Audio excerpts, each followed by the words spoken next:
Dear student, देखिएगा विज्ञापन के बाद हम विक्रय प्रबंध में महत्वपूर्ण चीज़ को आज अध्ययन कर रहे हैं।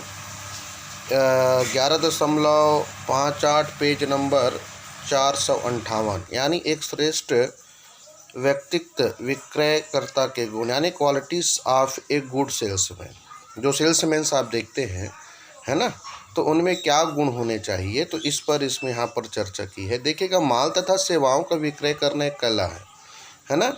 अतः एक श्रेष्ठ व्यक्तित्व विक्रयकर्ता के लिए निम्नलिखित गुणों का होना आवश्यक है। पहला है स्वास्थ्य एवं आकर्षक व्यक्ति, यानी स्वास्थ्य की दृष्टि से भी क्या हो, वो फिट हो, और दूसरा उसका व्यक्तित्व कैसा हो, आकर्षक हो।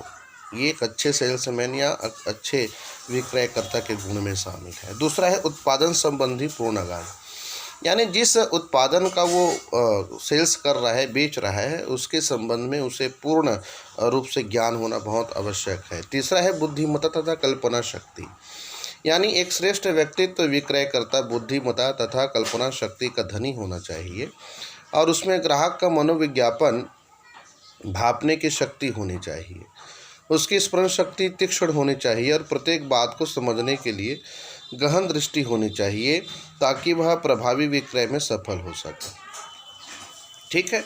चौथा है पेशे संबंधी कौशल, यानी जो काम वो कर रहा है उसमें उसके कौशलात्मक सभी ज्ञान उसमें होने चाहिए। ठीक है।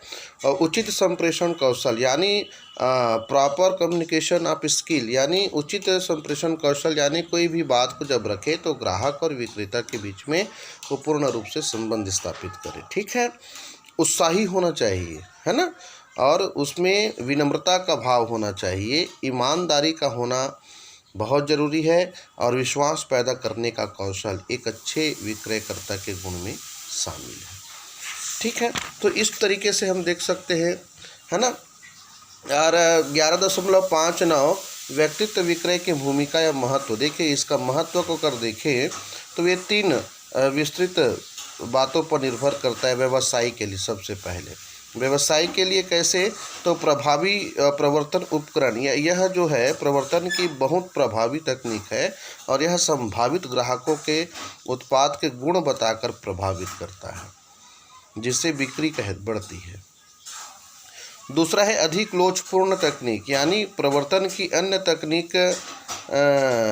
तकनीक जैसे कि विज्ञापन विक्रय संवर्धन की तुलना में व्यक्तित्व विक्रय अधिक लोचपूर्ण है ना, और इसके कारण व्यवसायिक क्रय की अलग अलग स्थितियों को अलग अलग तरह से प्रस्ताव रख सकते हैं। श्रम का न्यूनतम अपव्यय होता है। देखिए व्यक्तिगत विक्रय की अगर हम बात करें तो इसमें दशम प्रवर्तन के अन्य तकनीकों की तुलना में श्रम के व्यर्थ जाने की संभावना न्यूनतम होता है। इसमें व्यवसाय की बिक्री के प्रयत्नों में मितव्ययिता आती है, यानी कम खर्चीली प्रणाली के अंतर्गत आ जाती है ना। ग्राहकों को प्रेरित करता है ये, और स्थायी संबंधों का विकास और व्यक्तित्व तालमेल को ये आपस में बनाए रखता है, और परिचय के समय भूमिका इसकी बहुत महत्वपूर्ण बात होती है। ग्राहकों से मधुर संबंध, यानी प्रेरित करने की भूमिका में भी, और सेवा संबंधी भूमिका में भी, और सूचना प्रदान करने के संबंधी भूमिका में भी। और ग्राहकों के लिए अगर महत्व को देखें तो ऐसी दृष्टि में आवश्यकता देखिएगा व्यक्तित्व विक्रय की भूमिका अशिक्षित एवं ग्रामीण क्षेत्र के लिए और भी अधिक महत्वपूर्ण है। इनके लिए पास उत्पादकों के संबंध में सूचना पाने के अन्य कोई माध्यम नहीं होता है ना।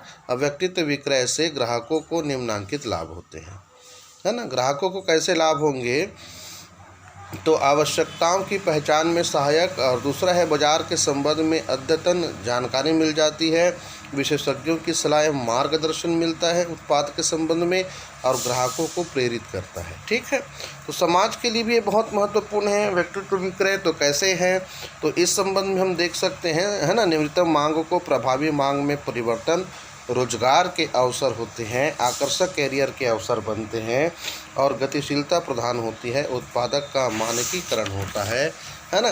तो इस प्रकार से व्यक्तित्व विक्रय को हम क्या कर सकते हैं, प्रभावी बना सकते हैं। तो इसको बहुत ही अच्छे गहन अध्ययन से इसको अध्ययन करिए और ये चैप्टर धीरे धीरे समाप्त होने जा रहा है ना। उसके बाद मैं आपको बताऊंगा उपभोक्ता संरक्षण, है ना, और बहुत ही उसमें भी महत्वपूर्ण चैप्टर हैं 2-4 जो हैं। और इसके बाद ये पूरा हमारा व्यावसायिक अध्ययन विषय ही समाप्त होगा, फिर रिवीजन करेंगे। ठीक है, तो आज के लिए बस इतना ही। Thank you.